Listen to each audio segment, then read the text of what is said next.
I want to share a little reality with you about what happens in the hospital when people are in that liminal phase between life and death, and they are not death literate or death informed or death positive. What happens often is that the hospital system is there to orient towards life, and they Western allopathic medical model has a very mechanistic worldview, which has sort of been handed down to us for centuries.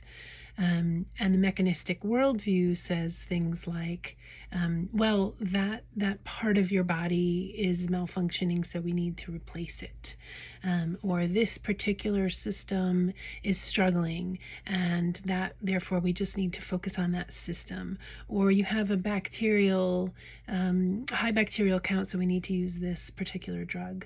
And I'm not knocking allopathic medicine for lots of things, acute things, but it really does struggle at the end of life. And the worldview does not often include choices or options that are death literate, death informed, and death positive.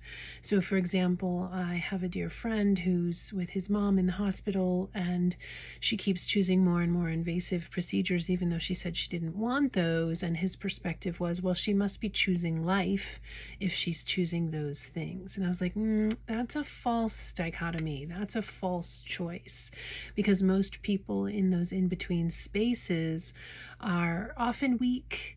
They're often in the dream time. They're often more in the spirit world than they are in the physical bodies. And if they haven't worked consciously with death and dying, then all they see is the choice being presented to them. And the hospital folks, as integrated and holistic and spiritual as they may be in their own lives, are embedded in a system that is not very holistic thinking. So in a worldview where we could have holism, death positivity, death literacy, and death informed contexts, we might say, well, your mom is aging and she is declining, and there is a thing going on for her. In this case, it's a sort of twisted stomach, so she can't eat. And we could look at this as a mechanical problem. Let's fix the twist in her stomach so she can eat and gain strength and get better. Or we could look at the twist in her stomach as part of a larger whole. Why is that happening? Maybe the body's shutting down.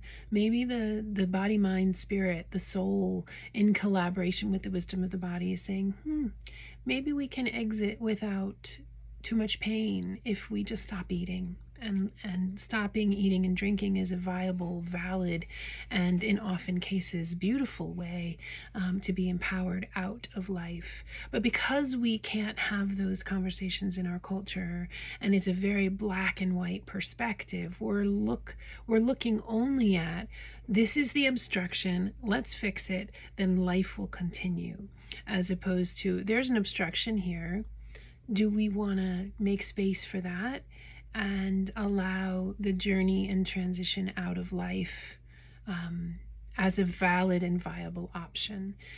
The only way that we're going to have those conversations is if we get death literate, and if we see the choice towards decline and towards death and towards transition as equally valid as the choice towards fixing and promoting life. That's the only way we'll do it. And the way that we get death literate is we enter a contract and a conscious relationship where we understand that this is an impermanent existence, that this is temporary, and that death is going to come, and that we have some agency in relationship to our spirit guides and allies, our divinity, our essence, whatever we want to call it, as well as the people around us, as well as our family, as well as our intentions. Hopefully we've written them down.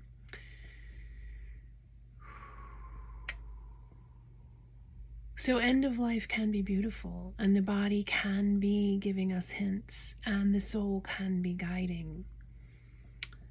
My hope is that we can move towards a more and more holistic system that sees these things in the context of larger wisdom.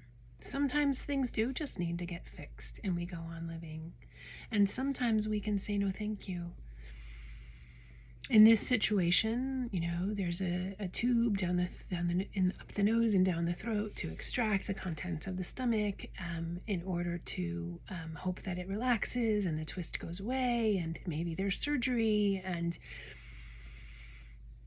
often what that kind of stuff does is increases quantity of life, a few more days, a few more weeks, a few more months, but it exchanges quality.